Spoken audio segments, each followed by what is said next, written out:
Let's bring in Sami Al-Arian, Director of the Center for Islam and Global Affairs at Istanbul Zaim University. Sami, I want to take a big picture look at what's going on. The multilateral system has pushed back against Israel in almost every way it can. The UN Security Council resolution called for a ceasefire. The UN General Assembly called for a ceasefire. There's a trial at The Hague for genocide. There's a UN rapporteur who says genocide is happening. The institutions that the world has to deal with conflict have all been activated. This is how the system is supposed to work, and it's had no effect. So what happens now? That's correct, because there are actually no mechanism to force Israel to comply with all these institutions. What we have here is the United States has been saying since day one that they are with Israel shoulder to shoulder. They have been providing it with the weapons, with the ammunition, with even political shield. And Biden is facing consequences domestically. That's why we saw the latest UN resolution, that really the Security Council resolution that has no bite. I mean, it does not force Israel to do anything. Actually, they said it's non-binding. That's why we're seeing this. Still, Israel is punishing Gaza, is killing civilians, is targeting all means of aid and assistance to the population. Nothing is happening. But it's not true that the United Nations does not have the power to force Israel to comply. They can certainly sanction Israel if the Security Council cannot do that. The United Nations General Assembly certainly can do that. They can suspend its membership to the UN. They can even expel it if they want to. They can impanel or empower a tribunal that can actually try the Israeli military leaders, the war criminals that have been killing thousands and thousands of civilians. They can also recognize the Palestinian people, the Palestinian state. They can certainly enter it into the United Nations and recognize it. There are so many means, but there is no international will to do any of that. So far.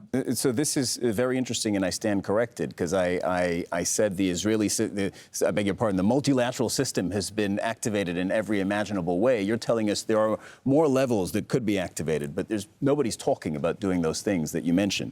But your point is well taken. So what, in light of all of that, what is the calculus now for Israel? Well, Israel is trying to convince the world that is going ahead with its invasion to Rafah, no matter what.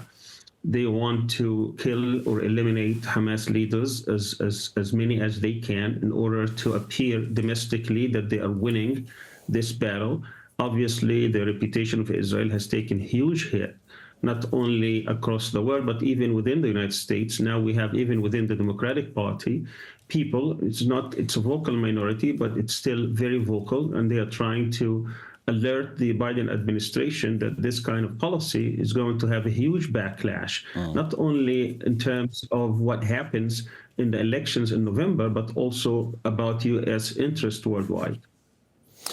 You know, the question, I wasn't going to go there, but since you bring this up, the question of what electoral consequences there are going to be for Biden in November, it seemed to me it still is an open question, because anybody who wants to show more support for Palestine and condemnation of Israel, they may be dissatisfied, and there may be a lot of disquiet with Biden's policies. But will those people really then choose to hurt Biden when his rival is Trump? You know, at some point it becomes a binary choice. I'm not sure voters would say, I don't like what Biden's done, he's not showing enough support for Palestinians, let me vote for Trump instead. Actually, there is a particular calculus here. We're talking about swinging states. So far, Biden is losing all swinging states.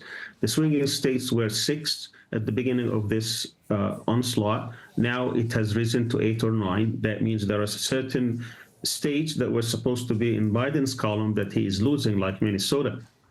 But he can't win without Michigan.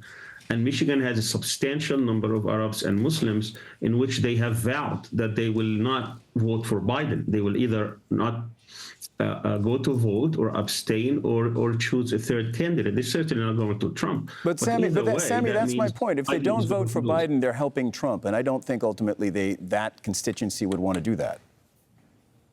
Well, that argument is not weighing anything with these people because Okay. they see that there is no difference between genocidal Joe, what they call him, and Trump. At least Trump is not going to be worse than Biden. How can you even be worse than Biden when you give Israel all the green lights, the brightest of green lights to commit atrocities and genocide?